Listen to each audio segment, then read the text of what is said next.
Hello everyone, my name is Ron Verhage. I'm the Mandalay broker for the United States. There's some questions that are being raised because of the current trade-in promotion that Mandalay is offering, and so we wanted to just give you some of the details because for some people it's a little bit difficult to understand the need or the reason why a person would want to trade their device in.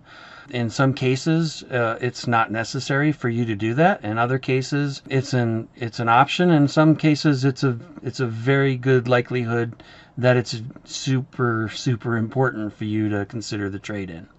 So what we're going to do today is we're going to go over some of the history of the devices, starting all the way back in the 1990s with the QXCI, in a brief, simplified way of bringing this information out to you. It's going to be a fairly long video, so don't be surprised because we have a lot to go through. But I'm going to try to make it as easy to understand without getting into a lot of technical words and things like that. So just to make it simple, because it really is simple. For some of you who aren't into computer terminology or things like that, don't worry. I'm gonna make it very easy to understand. Starting with the QXCI, we'll talk about the device and we'll talk about the software, because really, when you think of it, there are two important functions to a biofeedback system: the hardware, which is the physical device, and then the software, which is what you use on the computer. As you know, from the 1990s, there have been a lot of technology changes. Microsoft Windows has gone through, from the time this started, it was Windows 95. You had Windows 95, Windows 98, Windows ME. I think there were a couple of other small versions in there that we didn't focus on. Then we went to Windows XP and Windows 8 and Windows 10 and Windows 11. So you can see in the software there's been a lot of adjustments. And so each time the operating system of the computers change, the software usually has to change a little bit in the programming in order for things to work properly. Well, there was a time period, a couple of time periods. I would say it was when the big change from Windows 98 to Windows XP happened, and then from Windows XP to Windows 7, a lot of adjustments were made in the software. So let's talk a little bit about the hardware first. This device here, I'm going to try and position it in the camera. This is what is called the QXCI. Now, some of the devices have a label on the front that says QMCI or QXCI. We refer to it as the QXCI, even though it originally had the QMCI. Now, one of the things you'll notice in this is a rectangular small device. It has a very small test plate on the top, and then on the back it has what we call parallel ports or LTP1 ports. These connectors are called DB25, which basically means there's 25 pinholes. The reason there's two of them here is because it was used as a printer pass-through. And I think that was in either 1996 or 1998 when this came out. It was in 2003 when they started designing the next device, which was the Skio device, and the Skio device had a different port on the back. The next generation of technology, which was the serial port. So before I get to showing you what that looks like, the technology changed. What does that mean? They made the changes not because they wanted to, was because of the changes in technology that were moving forward. So they had to upgrade the internal parts of the device to communicate through the proper ports that were being designed and built in the current computers at the time. So this technology of the parallel basically started to disappear around 2003. It was fully gone out of production, we'll say, in 2006. So this device here was actually discontinued in 2006, not just because of the port, but because the communication from the computer through the port had changed also. So no longer could they get computers to actually use this technology anymore. So everything had to change at that point. They changed the device and they changed the software. The next device is the SCIO device. Okay, most of your devices will have an SCIO or an ePFX on the front panel of the SCIO device. Now, if you look at the back, you're going to see your accessory ports. You're going to see a 9-pin port, which is called a serial port. And then you're going to see a battery tray, because you could either use the 9-volt power adapter or 4 AA batteries. And that was the first design of the SCIO device. This was in, I believe they started manufacturing it in 2003.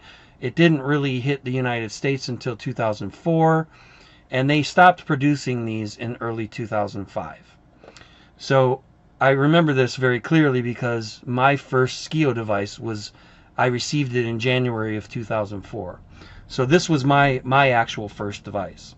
I was interested in learning during the QXCI period, but my first device that I purchased was this one right here. Now, the SCIO device obviously had a larger test plate on the top, and it's a bigger case. It's a larger device. This is called a serial port. And so this technology has disappeared, I'm going to say somewhere around maybe 2009. No, it was later than that. Maybe we started having difficulty getting serial port conversion cables to USB around that period of time. The next port that came out was the USB port. This one here. It's a rectangular port, and it's got this little computer board, or wafer I like to call it, in the middle. So that's the USB port, and that came out in the middle of 2005. And that's when the technology really took off in popularity, was when this USB SCIO device came out. So basically, you see the difference on the back. This one had a 9-volt power adapter plug and the battery tray, and this one only has the USB. Now, let me explain the reason where the big change with this came in. Number one is serial technology was disappearing in the world, and number two, there was a safety concern.